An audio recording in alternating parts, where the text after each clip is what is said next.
Class 12 Hindi का, जो कि आपको एक कहानी लिखनी होती है। इसमें आपको देखेंगे पंचलाइट। पंचलाइट का अर्थ है प्रोटोमैक्स अथवा गैस की लालटेन।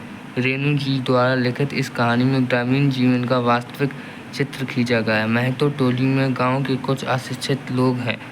उन्होंने रामनवमी के मेले में से एक प्रोटोमैक्स खरीदा। इस प्रोटोमैक्स को गांव वाले पंचलाइट कहकर पुकारते थे। पंचलाइट खरीदने के बाद जो 10 रुपये बच गए थे, उनसे पूजा की सामग्री आ गई। सबको पंचलाइट आने की प्रसन्नता थी। इसी खुशी में कीर्तन का आयोजन किया गया। थोड़ी देर में टोली के सभी लोग पंचलाइट देखने के लिए एकत्रित हो गए। सरदार ने पंचलाइट खरीदने का पूरा किस्सा लोगों को सुनाया। टोली के लोगों ने अपने सरदार और दीवान को श्रद्धा भरी नजरों से देखा, लेकिन प्रश्न यह पैदा हुआ कि पंचलाइट को जलाएगा कौन।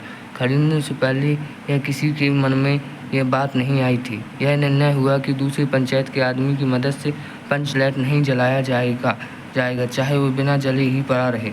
आज किसी ने अपने घर में डिबिया भी नहीं जलाई। पंचलाइट न जलने से पंचों के चेहरे उतर गए। राजपूत टोली के लोग उनका मजाक बनाने लगे, लेकिन सबसे ने धैर्य पूर्वक उस मजाक को सहन किया। गुलरी काकी की बेटी मुन्नरी वहीं पर बैठी थी।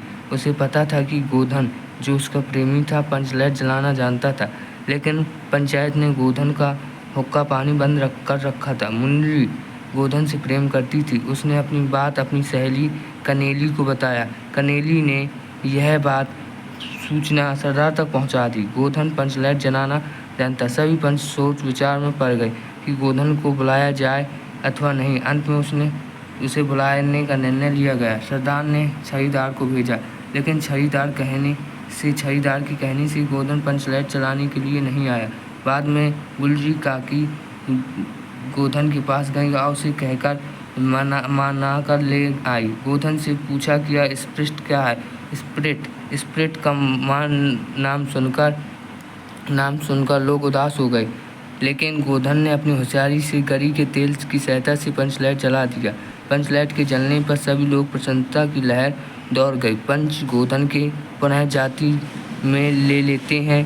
कीर्तन न लोगों ने में एक स्वर में महावीर स्वामी की जय ध्वनि की। कीर्तन शुरू हो गया। गोधन ने सबका दिल जीत लिया। मुन्नी ने भी प्रेम दृष्टि से गोधन की ओर देखा। सरदार ने गोधन से कहा, तुम्हारा साथ खून माफ, खूब गाओ सलीमा का गाना। अंत में गुल्ली काकी ने गोधन को रात के खाने पर बुलाया। ये आपकी पंचलाइट कहानी है, जो क्लास 12 में आपको लिखने को आती है।